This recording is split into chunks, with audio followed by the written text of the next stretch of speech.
Oh, wait, there's one I haven't seen. Oh, 7 days ago. Oh, dogs. Dogs that will send you to dog backwards. Oh, God.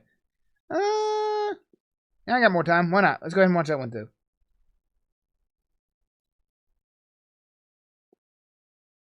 These are the dogs that would take the leash off and walk you. Did you see how big that thing was? You just gonna start this with that? Holy shit, dude. Oh, my God. Oh, my God. Look at that thing. Look how big he is. He's not even, he's on his haunches and he's at her chest. Imagine if he stood up. And a white woman would call princess. Isn't she just adorable? We're gonna go get her hair did later today. The leash off and walk you. Because a lot of y'all have gotten way too confident. I've said it before, but one way to see how a guy's mind works is to ask him, what's the biggest animal you could beat in a fight? And if you want to see how highly he thinks of himself, ask him, what's the biggest dog he could take down? Or if there's even one alive that he couldn't. TikTok has taught me a majority of y'all are KOing anything canine. Allegedly. Now in their defense, there's over 350 breeds of dogs and the average man is bodying most of them. Dogs are built for friendship, some quite literally, and they're descended from a pack hunter who really isn't about the one-on-ones. Plus, dogs have one real way of delivering damage, and unless they have the size to make up for it, most dogs can't go band for band with the average man. I love that video. The thing about size. I love that video. I used to have a Saint Bernard. These bastards can get big. Some canines are big enough to take you off the registry. Once dogs hit that 140 to 150 pound range, they go from a loud inconvenience to something whose free will could potentially put you in a dirt motel. Bigger than that, and you got the kind of dog where every breath you take is by his blessing. Real quick, this isn't to demonize any breed or inspire you to test your luck against your dog. And also, don't take this too seriously. I know Fantasy Fight Club loves hills to die on. But first we got the Kango. The Kangle Shepherd is a Turkish Fido flex, bred as a livestock guardian dog against jackals, wolves, and bears. He missed out on this. What he should have had like what was it? He should have had I'm trying to think. Oh, like he should have had like video of Street Fighter, like Kango Turkey. Bears. Males on average get from 110. Dude, look at the collars on some of these guys. Like, this is... Wonder where spike collars come from. This is it. Actual breeding, like, herding dogs, they have to wear this shit, because if they don't, you will run into, like, an actual fucking, like, monstrous wolf that will kill them. So they put these on here, so when they're protecting the herd, the wolf will charge in and try to get at the neck, because they always go for the neck. That are the family jewels. Kind of hard to put spikes on the balls. They always go for the neck. That way they block the neck, and then he can get under and go for their neck. And 150 pounds, but ask around. Someone will tell you about their 180 pound attitude adjustment. An important distinction is that these aren't herding dogs. They're guarding dogs. The canine insurance policy pretty much are part of the herd, and any predators that flock around very quickly find out. Kangles will defend theirs in any situation, and while the cellmate of Cerberus prefers intimidation, they'll catch a clean body if it gets there. The catch is, since Kangles are built to defend the defenseless, they're unironically really good with children. But with a temper more trigger-happy than the state of Texas, nothing steps to a member of a Kangle's herd without getting read in an obituary. Apparently, some Kangles have snapped at their owners for getting too close to their own sheep, with Kangles having the strongest bite of any dog at an alleged 740. The reason they get like that is because the herd becomes their family. It becomes, you know, their, how to put it? It becomes their, what is it? The herd becomes their pack. So, like, when you're attacking the herd, you're attacking their family. So they get very defensive very quickly. 43 pounds per square inch. A snap from a helicoptering horsehound hits much different. They're so protected. I have a little ranch on TikTok with one of these as livestock guardians. Like I said, we used to have a Pyrenees. We used to have a Saint Bernard. We called him Harlow. He was huge. Always gentle. He was very nice with the cats. But, like, we had to give him up because he was so big we couldn't take care of him anymore, even though we had a farm. They even protect some of the predators they were hired against. In Namibia, ranchers and cheetahs share an area code, and in a world where a dead cow can set your entire family back, many cheetahs become chalk outlines in the name of asset protection. But having Kangles and Anatolians on site, which as far as I understand are Americanized Kangles, the cheetahs get run off by canine conflict resolution before the ranchers have to reach for a permanent solution. The Kangle option actually reduced cheetah trappings and killings by 80%, and in some places they're providing the same deterrent service to wolves. Nature's so better. they're still good good dog, Aw. just not for everyone. Puppy. And not just because they need space, God, look experience, at them and most spikes. importantly, a purpose. They need discipline, because gentle parenting means Turkish Tank rips your arm out of the socket the first time he sees a squirrel. This fluffy boulder would send you back to the mountains they spawned from. Forged in the mountains of Caucasus, the Caucasian Shepherd is also called the Russian Bear Dog, even though they're not Russian, and you're liable for a lecture if you call them that in front of the wrong person. They also weren't bred to hunt bears. They're also livestock life insurance. It's just that calorie blocking up. They also my God, look at him. Look at him. He's a big ball of fluff. Oh my God. I want it. I want it so bad. Look at him. Baby. He's absolutely adorable. Oh my God. I love him. He's so cute. Bred to hunt bears. They're also livestock life insurance. It's just that calorie blocking a bear might just come with a job description. The blow-dry Tasmanian devil comes in two forms. Blow-dry the Tasmanian devil. mountain type and the shorter coated steppe version. The mountain brand are the big boys, and usually the ones that can get to over 200 pounds. And I promise you, you are not choking out a Wolverine on creatine with war experience. Yeah. The dog, also called the ovcharka, was used in World War II as Soviet Union guards that would gatekeep Soviet gulags. So they might not send you there, but they'll keep you in its custody. So even though they didn't originate in Russia, before the Soviet Union developed an atomic bomb, they mobilized a furry nuke in the form of Fido. Also, God. a good amount would patrol the Berlin Wall, and after the wall came down and the dogs were adopted out, many of the veterans would suddenly remember their orders whenever near the past tense wall and would robotically walk in obedience to a wall that wasn't there. So yeah, folks messed around and created an absolute unit of a sleeper agent, and it isn't until you have about 200 pounds of dog resisting your will that you realize what the mountains of Caucasus were cooking. There's a reason this domesticated bear is used in Russian prisons. Imagine packs of ovcharkas roaming the city of Berlin at the expense of anyone unlucky enough to run into them. Well, you don't need imagination. For one of the dogs next, it's a reality. Oh my. This is honestly the first place my mind. Holy shit. Hey, look, it's another baby. Motherfucker. Oh my God. Okay, Corso, yeah, oh my God. Unit of a breed, among other things. Christ in heaven, save me. That thing will kill you. Oh my God. Wow, man, that is huge. Hold on, let me put it up here. There we go, that's better. Oh my God. They're so sweet, though. Most dogs are sweet if you take care of them properly. It's idiots that don't know what they're doing that usually make them dangerous because they don't know how to take care of them. And when, after hearing about the man versus dog debate, you tell him to sit, he looks at you like this. What is your next move? Daikujo decides to climb on your couch, but he knows he's not allowed. What is your vehicle of retribution? I pray it's not a rolled up newspaper. He's gonna make you a small section of the next one. Latin is like a linguistic black light that tells the full story of a word. Oh my when God. you shine it on Cane Corso, canis is dog, and Corso or cohors refers to guard, specifically a military guard dog. Ooh. Corsos, or actually Corsai, are kind of the guard dog. Corso, They're descended from ancient Roman war dogs known as Canis pugnax. For Corsai, the Italian Mastiff would attack enemy So these are lines in battle. literally They have buckets of legionary flaming, dogs. Scalding hot oil strapped to their backs. Fun fact, in my culture, cani is the name of a spice you put on dishes, and to me it's all good, but to someone who's never had it before or doesn't know how to handle it, it can be an overseasoned assault on the senses. Same story with the uber black of dogs. Handle them wrong and they're a one-way trip straight to Valhalla. And with many over 120 pounds, I do believe every conscious breath you take is with their consent. Again, they're guard dogs Black that Air protect their Force. pack, and within it, they're docile family dogs that you can trust with the kids. But the same dog that can tear a wild boar in half like a phone book would absolutely turn you into coffin fodder in a fight. This might be the most underrated dog out here. First time I saw one, I genuinely thought it was a customized Cane, and while they look similar at up to and often over 140 pounds, the Bressa Canario somehow tankier than the canine Italian stallion. Don't get it twisted, the Spanish Mastiff off the Canary Islands is flooring most men. They just might have been brought over by Spanish conquistadors, and they were admired for their intelligence, toughness, and like a fitted sheet they won't fold.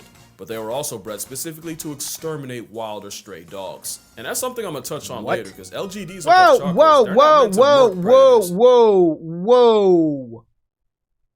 I hope that's a baby. Do you see the fucking thing on the right? Who bred that bitch? Literally.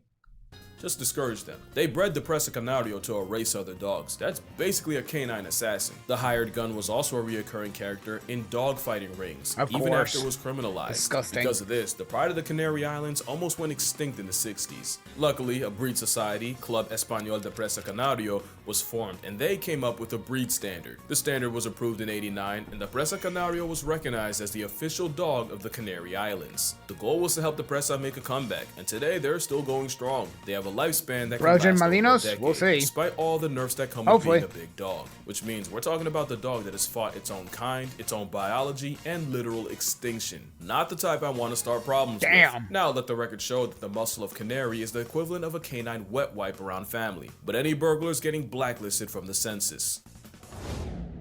Ooh, I know him. A zoo in China caught heat for trying to pass off a dog as an African lion. Oh, it didn't last long and they were for sure wrong, but when you squint at a Tibetan Mastiff, you see the inspiration. This woolly mammoth is one of the oldest dog breeds alive, and they were used to protect Buddhist monasteries and Tibetan monks from apex threats like wolves, bears, and snow leopards. Traditionally, the hound of the Himalayas would sleep all day. It's like wolves, bears. They got that bitch moonwalking back. It's like, he's like, Bear's like, I'm gonna get you. Oh, no. I'm backing up. Bears and snow leopards. Traditionally, the hound of the Himalayas would sleep all day and patrol the villages at night. So if you take in a Tibetan Mastiff, you may find their habits nocturnal. They're built different. I'm talking genetically sequenced abnormally. Back in the day, Tibetan Mastiffs were bred with Tibetan wolves because the dogs have a special protein that helps red blood cells carry oxygen 50% more efficiently. This mutation does not appear in other dogs, but you do see it in the Tibetan subspecies of gray wolf, which is why the sentient hair salon pile can survive such a high altitude. It's not hard to see how a full-grown literal Clifford can send wolves running. And that's what I wanted to mention. These are guardian dogs, not attack dogs. They don't want you dead, necessarily. Just gone. Piss them off. They're not out here looking for smoke, and if you have one, you'll find that the most dangerous thing about them is the constant slobbering can be a slip hazard. But there's a catch. The Tibetan Mastiff wasn't just insurance, they were a status symbol, especially in China. One named Big Splash sold for $1.5 million, so they can ruin you physically and financially. The problem is, like all fads, the TM hype faded fast, and the outcome was more abandoned Mastiffs than anyone knew what to do with. Except the dogs. The Tibetan persuasion started forming feral packs where they've killed livestock, hunted native Borble sheep, and even attacked ancient enemies like snow leopards, bears, and now even humans. Now we've got thousands of feral Uber dogs roaming the Tibetan plateau, making life air-conditioned hell for snow leopards and putting paws and jaws in any people that happen to cross their paths. It's basically what happened to pigeons in America, but I've never seen a pigeon lil bro a wolf. I don't know what's with all the videos of Tibetan Mastiffs and wolves in the same place, but I have not seen one where the dog doesn't completely bully the albeit smaller Asian wolves. And speaking of wolves, at least the wild ones are afraid of humans. We genetically engineered a weapon of mass destruction. And it's completely our fault. Mastiffs in general are a canine flex. They'll have you mad stiff. As in rigor mortis, the bull mastiff looks like a sweetheart that could genuinely bench press your family. The Neapolitan Mastiff was literally built on honey badger principles. Loose skin so that even when clamped, they can always turn around and face their problems. But it also makes them look like a victimized pizza pie, cheese sliding right off. But we can't forget the English Mastiff, one of the few dogs that could successfully maul a wolf. For reference, the beast from Sandlot was an English Mastiff, and the record for the heaviest dog is held by Ika Mazorba, an English Stiffy weighing 343 pounds. And of course, we can't forget my favorite Mastiff, and honestly dog, the Rottweiler. This Rizzohund is an easy attitude adjustment for any man that thinks he can whoop any dog. But one dog you would absolutely get worked by is... The Borble is a massive 200-pound vibe check of a pet. They were bred as a South African farm dog to protect the home against threats like leopards and even baboons. Ironically, it's the baboons that are the worst ones. You see, there's a lot of stories about this farmer dog. Aura, as the kids say. There's one story of a Borble life-depriving 4 leopards in a row before losing to a 5th. Another story goes like this. The king of Albania gifted Alexander the Great a massive Borble, but when Alex tried to get the dog to hunt, the dog seemingly refused, so Mr. Macedon did the sensible thing and murked the dog for insolence. Until the king said the dog wasn't lazy, just bored, and that these dogs were meant to hunt big game. Like elephant big. So apparently Damn. they sent a replacement, and this Borble won Alexander over after breaking a lion's back and forcing an elephant off a cliff. Do I believe it? Absolutely not, but it helps my narrative if I pretend I do. What is true is the same Who knows Borble that back in squares up ancient with times. big cats and baboons also has the personality of a weighted blanket, unless you threaten their family, in which case they'll put you in an ashtray. They're basically a guard dog that got promoted and invited out to hunts, which is actually the I'm amazed at how different they all look. Like, each picture looks almost like a different dog, but it's essentially the same breed. opposite of Rhodesian Ridgeback. Rhodesian Ridgeback might seem like a token pick, but hear me out. They're the inverse of Borbles. They were so good at hunting, they eventually got promoted to guards. With a max weight of like 120 pounds, the Ridgeback is the lightest. Kitty, I dog in love this how you video. know all they these. get the nod because they were used to hunt lions, along with the usual suspects like wild pigs and baboons. Now I should probably explain, when I say hunt lions, I don't mean these dogs were out here giving Simba the belt to butt. There isn't a dog alive that can beat a lion. No dog exists that can 1v1 a bear, and pretty much all would get folded by a full-grown all-American Northwestern wolf. By hunting, really the Rhodesian Ridgebacks would bay the lions, not straight up attack them, but harass them, applying constant pressure until eventually the hunters showed up. The best way I can explain it is these wolves mobbing a black bear and basically escorting him away from their pups. I worked as hidden a in the vet. grass. I've seen a lot of Rhodesians them. more so That's keep the cool. lion in one place, which is arguably just as impressive. It takes a lot of intelligence to pin a predator 5 times your size, and yeah, Ridgebacks are creepily smart. Ask around, some will even say they're human. And that's a level of intelligence I'm not trying to deal with. One thing I do love is a dog that went against literal lions is also mad sensitive. They do not respond well to harshness, and you unironically have to watch how you talk to them because they will take it personally. They're basically gifted teenagers. They're not for the discipline, so you better keep it positive. Doggo I Argentino. almost forgot to mention the Doggo Argentino. Had 100. A mistake that would have been. Basically, We had a 135-pound Kango Corso one time. Sweetest dog ever, but scary. The big and scary ones usually are nice and sweet. a teenager in the 1920s unlocked free will and decided to create the I gotta best tell him. possible hunter dog. He took traits like the scent tracking of a pointer, the height of a Great Dane, the Tibetan Mastiff's calm temperament, and the boxer's overall athleticism, and crossbred them with the now extinct Cordoba fighting dog. Eventually, he created an Argentinian Mastiff, and to prove its strength, he pitted his dog against a wild boar and a mountain lion, gladiator style. Only the dog made it out. And I wouldn't even believe that if it wasn't for the story of Morocho, the Doggo Argentino, allegedly killing a puma to save his 2 human girls. Look at his Allegedly, face, because poor I'm not thing. entirely sure it's true. I still can't see one soloing a healthy mountain lion, but the narrative has been set. So W Morocho. They might not be the biggest, never but it's an underestimate the small explosive guys. cannonball of a canine athlete that could overwhelm a grown man on the right day. They're tough enough to endure hours of trekking through rough terrain and still have enough juice to wrestle an animal 3 times its size. But if I ever saw this in an alley, my soul would auto-connect to the Wi-Fi in the sky. That's real Bluetooth. By now, you probably recognize the pattern. If a dog was bred as a livestock guardian in the mountains, it's likely the last dog you ever want issues with. And that is Well, yeah, because, like, they have to fight big, mean bastards like wolves, lions, leopards, and freaking, like, they have to fight huge predators, so they have to be big, mean, and nasty themselves. everything the Central Asian Shepherd dog is. The CAS, or Alibi, is another LGD spawning from Central Asia, and one of the few dogs that could honestly be confused with a polar bear. And while most of the dogs here are a matter of speculation and my personal bias, with the symbol of canine country strength often weighing over 200 pounds, a full-grown specimen motivated by malicious intent would dismantle an able-bodied man. And as one of the oldest dogs, humans didn't really do that much to breed them. They were honestly bred more by the harsh environment than anything. Just an overall unit of everything a dog can be, and likely the biggest dog most people have never heard of. Again, this isn't to demonize any breed in particular. I just figured the man versus dog thing gave me an excuse to talk about him, and I don't think I ever did make a dog video. So, babies. 2 birds, 1 stone and stuff. And if you're a man who thinks they can solo everything on this list, you got it. Don't take it too serious, although I haven't made an animal versus animal video in a minute. Now there's an idea. Reminder that I have a book rating animals. Alright, let him chill. And dogs are on there. Their rating might just surprise you, but that's gonna do it. Drink water, hug your Dear mother. God. Always research the breed before you end up with a bear in your backseat. things Acknowledge my are shirt, fierce. please, and I'ma see y'all in the next one. Surprise, motherfucker. Gray! What the fuck are you doing? How did you get up there? Damn it, if I ain't seen that from a dog a million times. Here, you know what? Hold on, kitty. Let me put that down for you right now. Hold on, let me put that down. Let me come down here in the comments. What? No. Belgian. Malin. Yo. Malinois. Mention?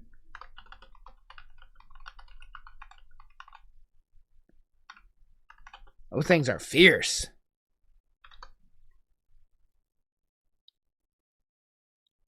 There we go. Maybe he'll think twice next time. Pronounced Malinois. Oh, Malinois. A Belgian Malinois. Well, I'll keep that on the list of dogs to get if I ever get one.